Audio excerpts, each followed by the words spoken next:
Hello, welcome to session 46 in my Not Your Average Bible Studies. My name is Allie with A. Mary Speaks. And it's October 12th, 2025. It's 1825.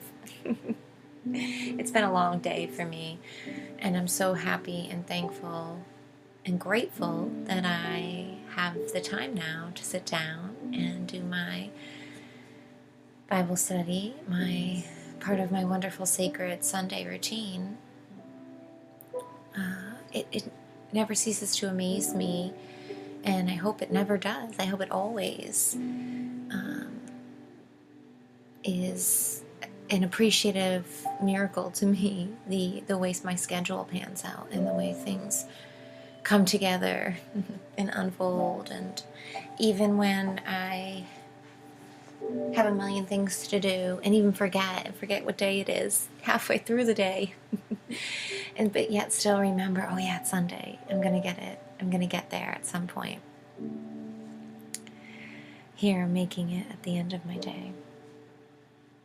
And so thank you for joining to listen. Today we will take on Matthew chapter 24. What an amazing chapter. This is the message here, the depictions, so relevant to today's world. Much like I've been saying the last few sessions, that we could really learn so much from his words here, Jesus' words, and his advice, and the way he deals with the adversary, the corruption and inversions and distortions that are truly just incorrect and harmful, and abusive. We are faced with times that are full of this kind of stuff out there in the world. Even when our direct home lives are perhaps wonderful, like mine happens to be, pretty good in comparison to what it could be, there's still times where things,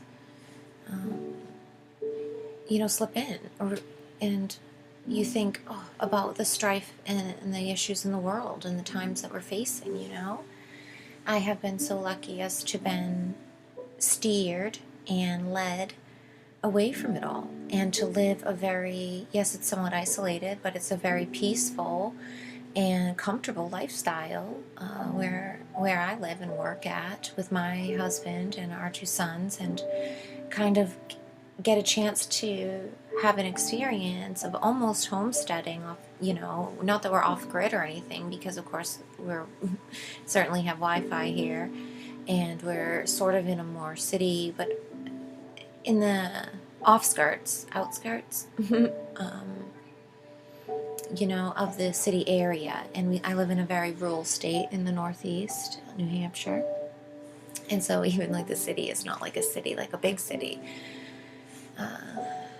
But yeah, we've been blessed, and we've just circumvented all of the strife of the world and a lot of the things that since 2020 have taken place. It can't even, to me, the world's upside down now. To me, I feel like it must be tribulation or something, even though I'm not a biblical real person to even make a claim like that. People will be like, oh, back up your statement there. And can't really do that. But it feels like that to me, and I'm going to speak my truth. That's just what I feel like the times are. And since everything just became very tyrannical and infringing and obvious to me since the whole scamdemic and all that kind of stuff, but also to me, I see it as a deep corruption, a deep sickness and evilness, and what Jesus called the devil at work. I think there is a strong argument to that, and to seeing that whole strong arm of government, of agency. It's not healthcare, it's certainly sick care, and the judicial systems and all of these like big businesses too, how they all just did this orchestrated dance routine, literally, and then they were mocking it with the TikTok dancing and all this kind of nonsense too throughout the whole thing. It's like they make a joke of it right in front of your face, what they're doing. So I find that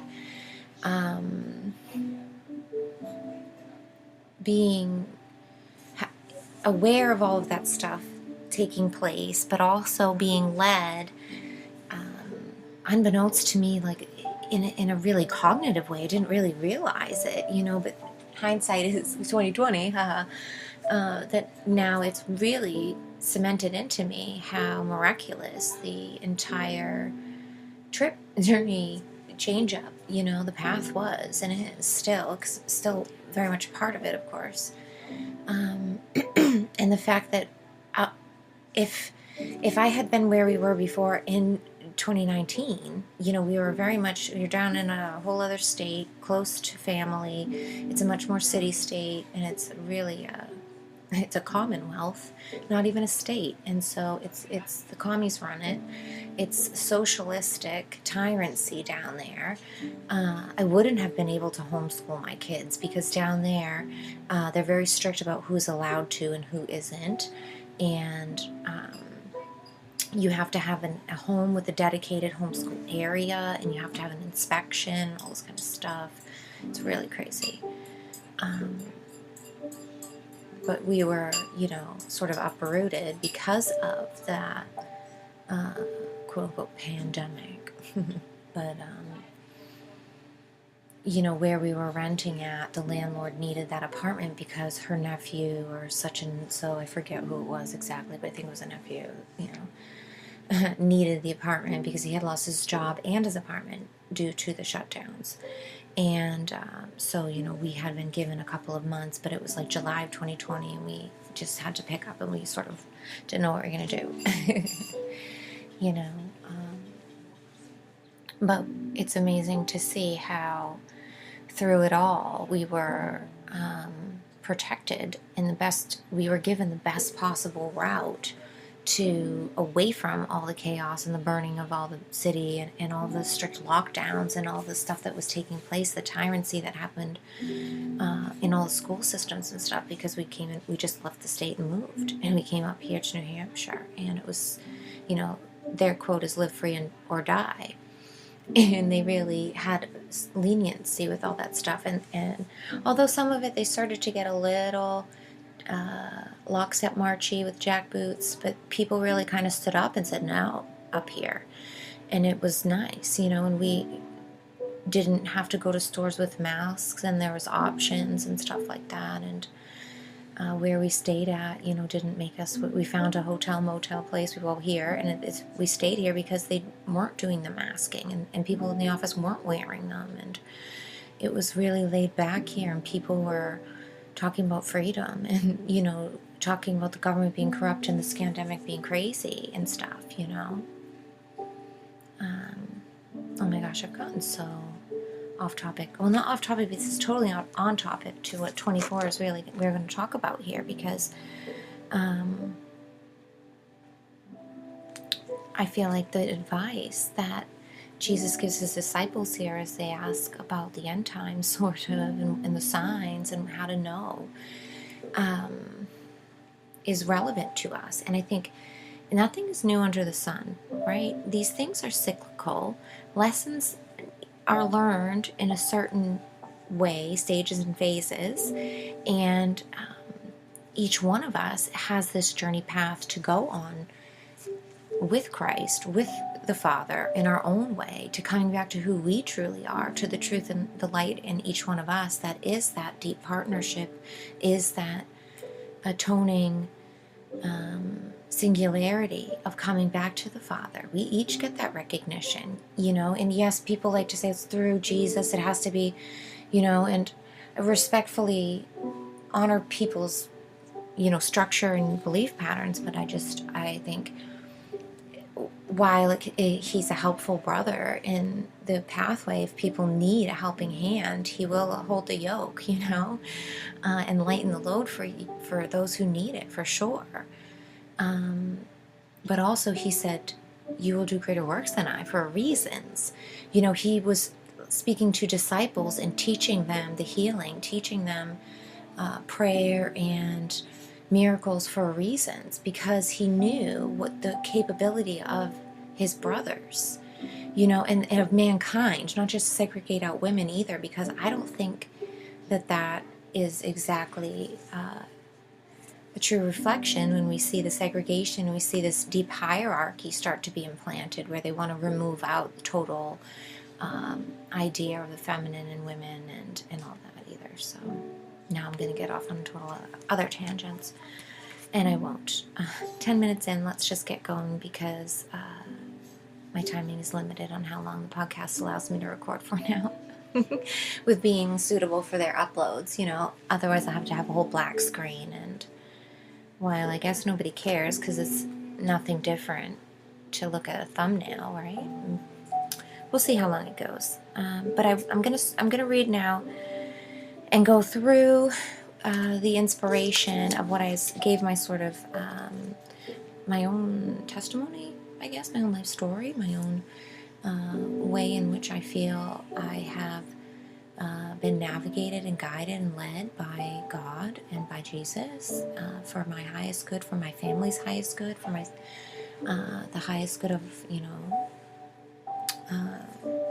for all of us. So in really hard times, and to say that he mentions like the hard times, but he also mentions how you know, there'll be safety and security. There is a way through if you know how to listen and you know how to read the signs and the times. And you, when, even if it seems like you don't know how it's going to work out, or you don't know where you're going to go, but if it's you know, if God has told you to leave, if the places or the situation, the circumstances are asking you to compromise your goodness, your connectivity to organic truth in whatever way that you think it is, like things you stand for deeply and morally, you know. These are the things that caused us to move. These are the things that caused us to switch up and change and to go towards that which does feel closer to our personal sovereignty, our highest path, and everything, you know. And to be in good service as well. Which is difficult in times like these because it seems to be negative service everywhere. But again, this is, I think, very helpful to listen to these words. Okay, chapter 24. Maybe I'll bookmark it. Be like, here, if you really just want to listen to the verses, it's 12 minutes in. Oh, goodness. And Jesus went out and departed from the temple, and his disciples came to him to shew him the buildings of the temple. And Jesus said unto them, See ye not all these things? Verily I say unto you, there shall not be left here one stone upon another that shall not be thrown down. And I'm not going to go off about, you know, the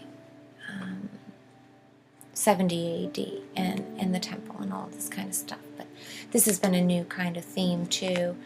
I've seen a lot of people talking about it. It's very interesting, you know, historical sense of what takes place as well, you know, as these sort of prophetic scenes, foretellings that, you know, really do happen. Anyways, we'll pick it up with 3. And as he sat upon the Mount of Olives, the disciples came unto him privately, saying, Tell us, when shall these things be? And what shall be the sign of thy coming, and of the end of the world? And Jesus answered and said unto them, Take heed that no man deceive you. For many shall come in my name, saying, I am Christ, and shall deceive many. And ye shall hear of wars and rumors of wars. See that ye be not troubled. For all these things must come to pass, but the end is not yet. For nation shall rise against nation, and kingdom against kingdom. And there shall be famines and pestilences and earthquakes in diverse places. All these are the beginning of sorrows. Then shall they deliver you up to be afflicted, and shall kill you, and ye shall be hated for all nations for my name's sake. And I think, again, this is so important to remember. It's not just his name's sake, but it's the fact that he spoke the truth in the face of the liars. And what he stood for was that truth, and was that correction to their, inverted corruption. And anyone who is willing to speak that truth is the equal of threat, and anyone who wants to stand up to the tyranny of the slave master cycles and say, no, we are free. We are all sovereign free beings. I don't have to bow down to anyone else. I don't owe you anything. There is no debtor. Usury isn't real. That speaking that truth, saying that, connectivity to the Father and to the equal footedness that we all should stand on, and bringing it back to that singular one first commandment and the law of one. They want all the deviations and the lawyer loopholes. They want the excuses and the circumstances, the scapegoats and the sacrifices to justify and make all their rights and their backdoors and all of their... It's so demonic. It's so desperately negative and frustrating to be in the face of, honestly. Especially when you can see better ways of doing things that make a lot more sense, that would get everyone going so much better, that we didn't play these silly games with, clubs and haves and have-nots. Excuse me. Anyways, that was 9, right? Got me going. Yeah, for my name's sake, right? Pick it up at 10. And then shall many be offended, and shall betray one another, and shall hate one another. And many false prophets shall rise, and shall deceive many. And because iniquity shall abound, the love of many shall wax cold. And this just reminds me of through COVID so much, But he that shall endure until the end, the same shall be saved.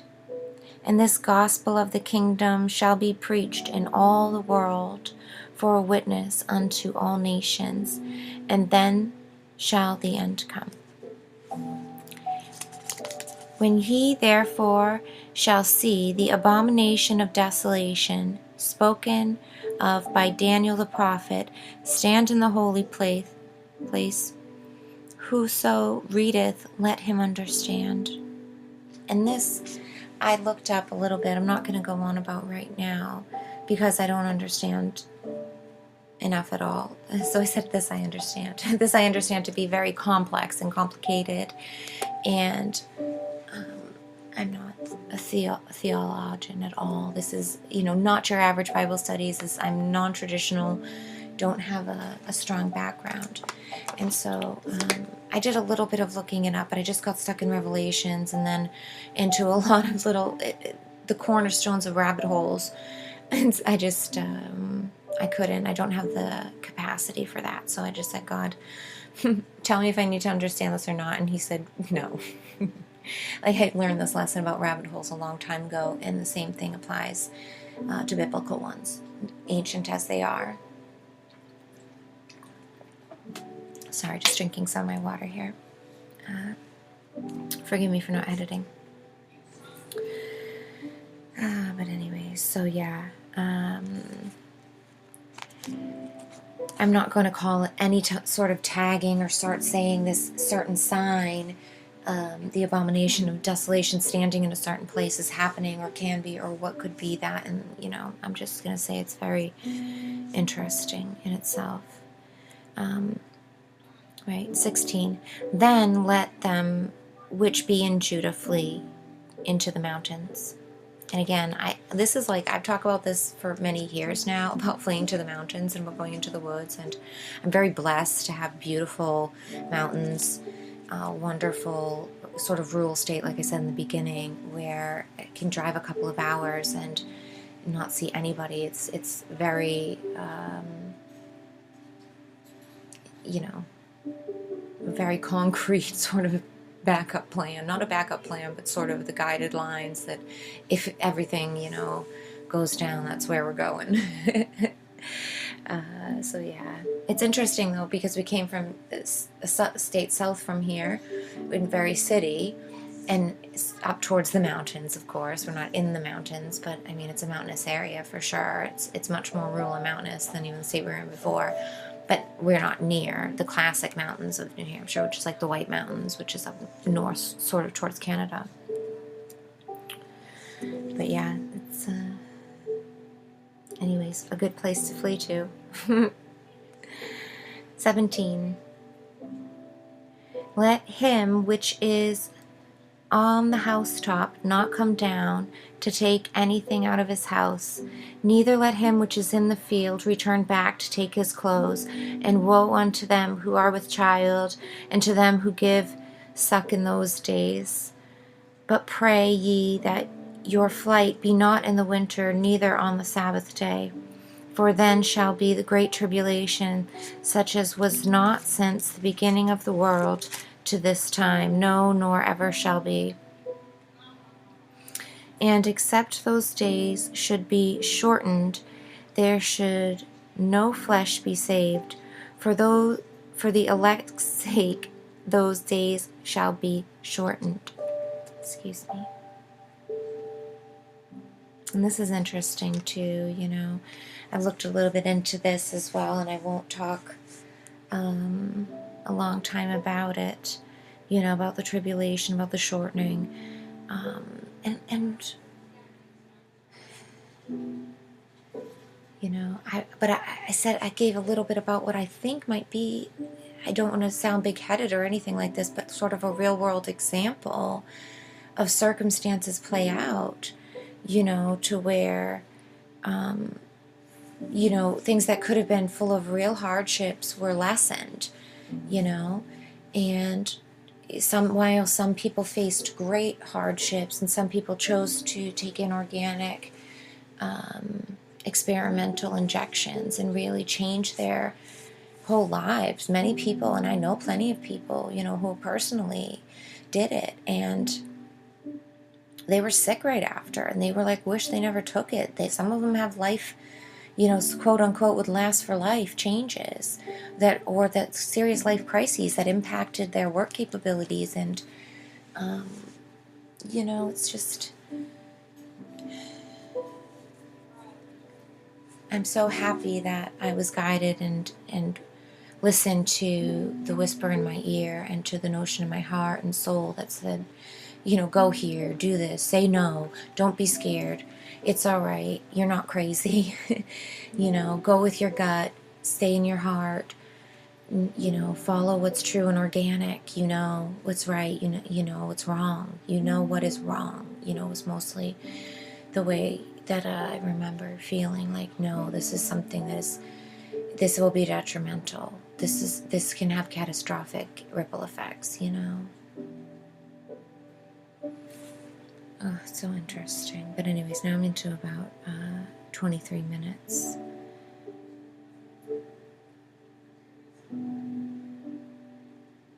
I'm thinking, do I keep going on or do I let it go? I think let's read just a couple more and then I'll let it go. 23.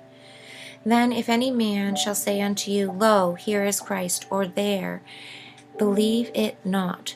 For there shall arise false Christs and false prophets, and shall shew great signs and wonders, insomuch that, if it were possible, they shall deceive the very elect.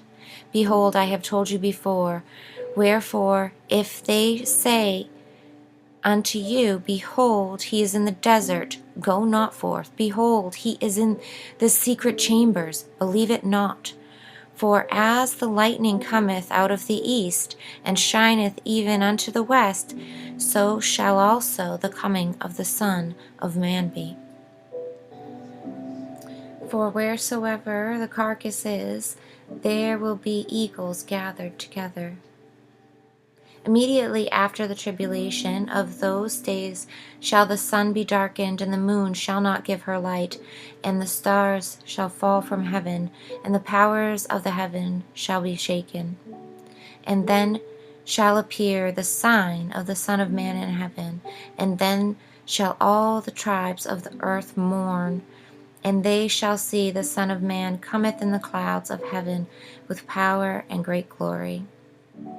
He shall send his angels with a great sound of a trumpet, and they shall gather together his elect from the four winds, from one end of heaven to the other. And I think that's a perfect ending spot. Then tell the parable and finish up the second half next week. I'm not going to pull too much of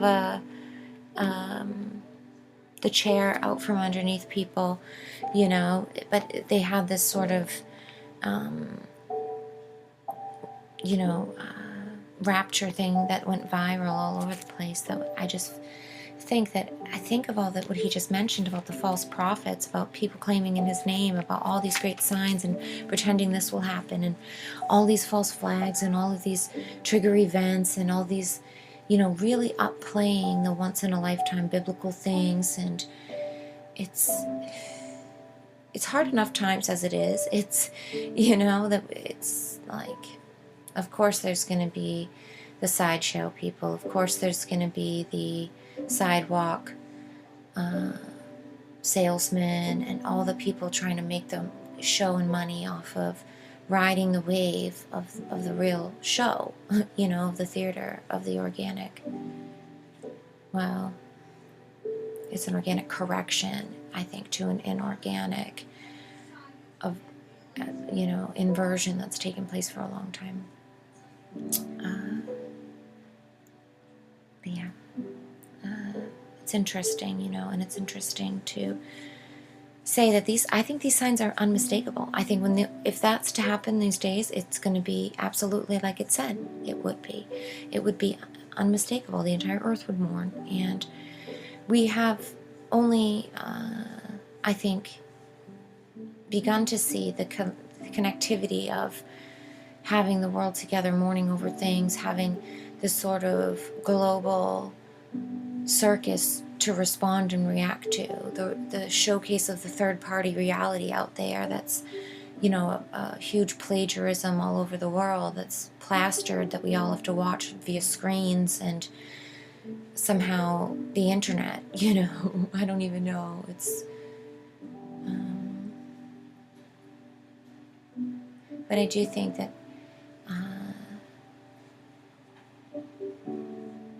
it wouldn't be able to be missed. Some people like, oh, it already happened and all this kind of stuff. I'm not going to get into this really at all. Thank you so much for listening to me sort of babble here at the end. I'm going to leave it because I'm pushing a half an hour. Thanks so much for joining me on a beautiful Sunday, even though it's a little late today. Maybe it'll be another day when you hear this, but thank you for your time regardless. And for your contribution to our collective. We would not be the same without you or me. Thanks for witnessing mine, and I'll see you next time.